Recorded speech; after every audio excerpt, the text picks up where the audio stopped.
નમસ્કાર ખેડૂત મિત્રો, આપણે આજે જાણવા જઈ રહ્યા છીએ ગુજરાતના બધા જ માર્કેટ યાર્ડના વરિયાળીના ભાવ। તે પહેલાં બધા જ ખેડૂત મિત્રોને જણાવવાનું કે તમે અમારી ચેનલમાં નવા છો તો ચેનલને સબસ્ક્રાઇબ કરી લો અને બેલ આઇકનને પ્રેસ કરી લો, જેથી તમને ગુજરાતના બધા જ માર્કેટ યાર્ડના ભાવ સૌથી પહેલાં જાણવા મળતા રહે।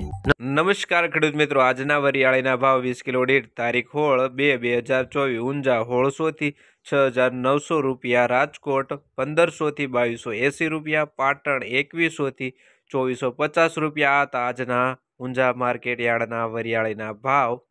નમસ્તે મિત્રો, આજના જીરાના ભાવ 20 કિલો દીઠ તારીખ 16/2/2024 ઊંઝા 4400 થી 7,460 રૂપિયા, રાજકોટ 4800 થી 6,200 રૂપિયા, બોટાદ 3180 થી 6,280 રૂપિયા, અમરેલી 3450 થી 5,400 રૂપિયા, જસદણ 4,000 થી 5,900 રૂપિયા, જામનગર 3400 થી 5,780 રૂપિયા, મોરબી 3800 રૂપિયા થી 5,000 રૂપિયા, અંજાર 5200 થી 5,780 રૂપિયા, બાબરા 4285 થી 5,720 રૂપિયા।